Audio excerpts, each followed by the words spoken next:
Vamos ver a revisão de história, certo? A revisão para a prova de história, sobre os conteúdos que a gente já viu, que tem no livro, certo? Então, vai ser sobre Brasil africano, colonização dos portugueses e resistência da escravidão. E no livro, as páginas são a 56 até a página 61, certo?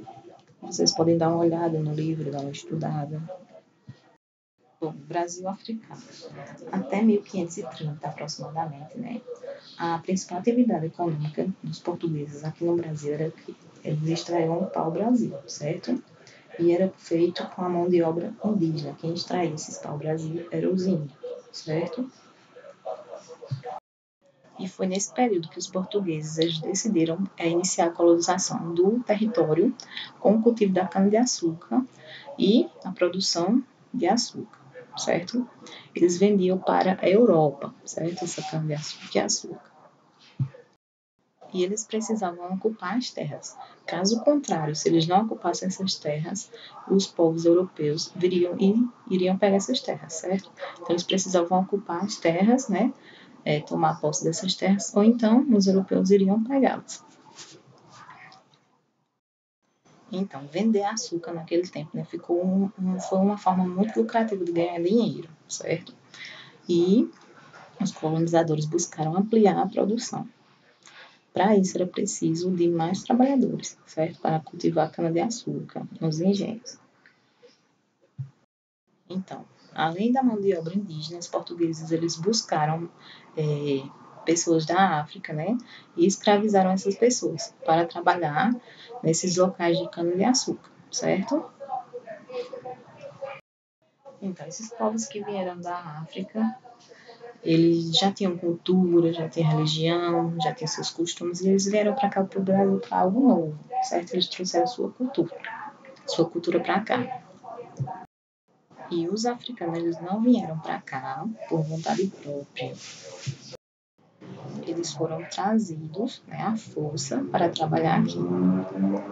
E eles foram aprisionados em vários lugares da África e trazidos para cá como escravos, certo? Eles vieram em porões escuros, né, e abafados nesses navios, né, chamados navios negreiros. Como a travessia do oceano para o Brasil, né, era muito longa, as condições de higiene nos navios eram muito péssimas e alguns morriam na viagem, certo? Porque era muito calor, não tinha comida e acabavam morrendo nessa viagem. E os africanos que chegavam aqui chegavam muito fracos, certo? E quando alguns chegavam aqui, eles eram separados das suas famílias. Iam cada um para um lugar, certo? Para trabalhar nas fazendas, cultivando açúcar. E isso causava muito sofrimento para eles, porque eles ficavam separados da família. Para diminuir essa dor da separação de familiares, muitos africanos acabavam criando laços de amizades ainda dentro do navio, né? Com pessoas que eles não conheciam, né? Vindo aqui para o Brasil. E essas pessoas, né, foram chamadas de malungos, palavras que quer dizer companheiros de viagem, certo? Companheiros de sofrimento. Para muitos africanos, a dor física provocada pelo desconforto da viagem não era o maior problema. Havia também o desespero e o banzo, o sentimento de saudade da sua terra, do seu povo e da sua liberdade. E os negros que eram escravizados, eles eram trazidos da África para o Brasil, eram comprados principalmente pelos senhores de engenho, né, para realizar o trabalho de cultivo da cana-de-açúcar.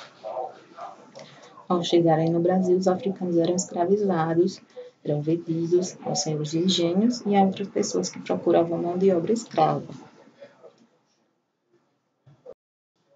Então, a escravidão reduzia as pessoas à mercadoria, como se fosse uma mercadoria, certo? Vendiam as pessoas para trabalhar.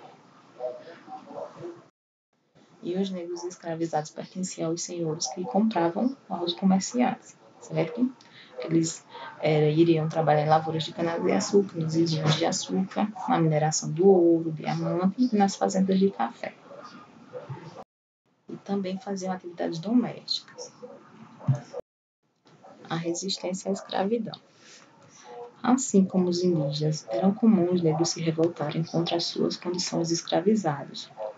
Quando desobedeciam às ordens dos donos das casas ou se rebelavam, eram duramente castigados. Entre os escravos fugidos havia os que se organizavam em comunidades, geralmente formadas em lugares de difícil acesso. Eles ficavam lá escondidos, protegidos.